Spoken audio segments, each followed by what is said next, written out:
I'm joined in the commentary box this evening by Gareth McGlynn. Gareth, Shelbourne played the league champions last week in Shamrock Rovers. They have another tough test this evening as they take on Derry City, the league leaders.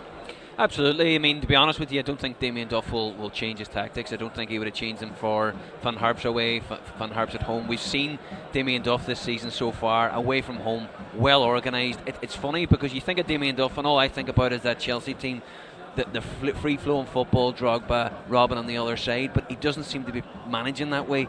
They're very, very well organised. You only have to look at their away record so far this season, unbeaten, and have only conceded one goal. I mean, that tells you everything you need to know about Damien Duff and the Shelbourne team. And tonight, the Derry City fans, the Derry City players and the Derry City manager are going to have to be incredibly patient. Tries to bring it down the edge of the box.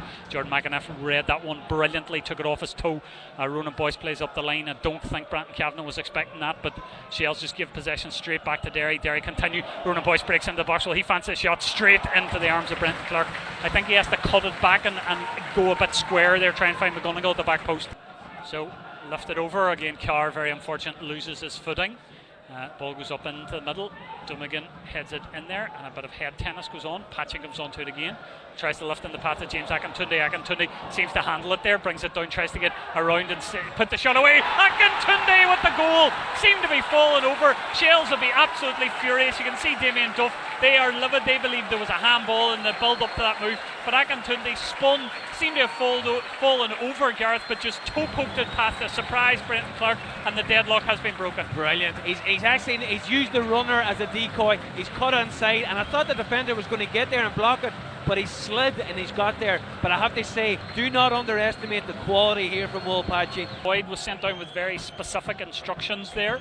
He came on the second half. I'll just break off here now. Farrell comes forward. He has Carr outside him, but the ball holds up. Gets the ball away to Carr. Can Carr get the shot away? Puts it across the face of goal. Great opportunity from Shels.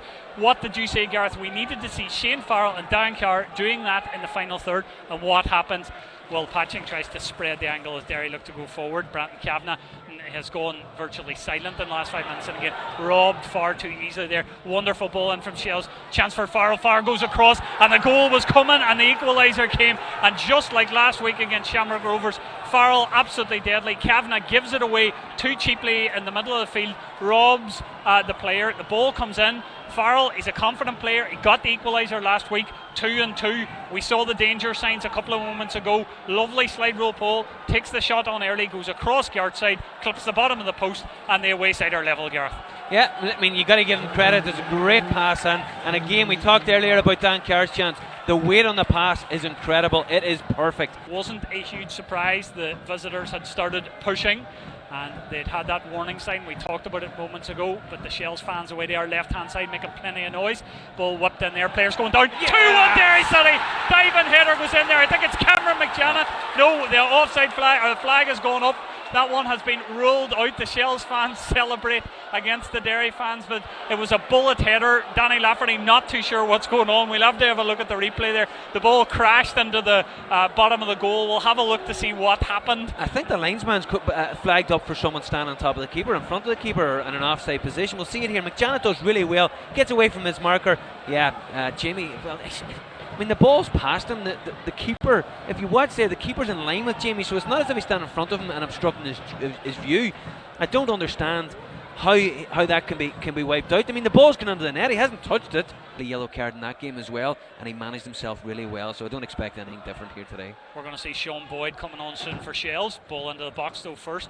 McJanet gets the header, beats the fellow 17, but it breaks out there to Rob McManus. McManus with the shot. McManus makes it 2-1 to the visitors. He saw the gap, let the shot fly, and 2-1 to Shelbourne. The ball broke. McJanet got the header away. It broke out to McManus. You talked about it being impressive, Gareth, but a wonderful strike. Nathan Gartside maybe does it. Should he do better? Should he get a hand to that? But that ball was absolutely moving, and what a turnaround for the visitors. Yeah, I don't think you can be too hard on the goalkeeper there. I mean, you will watch it here now. McManus has caught it sweet. I mean, it's sitting there, and this is the problem. I mean, there's no defensive midfielder even putting a challenge in. And you see here, he's got a free shot that the defenders have tried to come out and close it down, but it's just gone through their legs and it's right in the corner. I mean, you can't do anything about that. Thinks back onto that right foot, tries to lift it square. Thompson, bit of a stutter from him, comes on there. Dummigan gets the shot away, nearly breaks. Clark breaks out there. What a double save by Clark, got down there. Absolutely fabulous, reacted brilliantly. Jamie McGonigal gambled that there would be a deflection. Ball breaks in there to Owen Toll. Toll thinks about the short one to Boyce, but then just lifts it long. I'm not sure that was the right decision. Matty Smith tries to get there.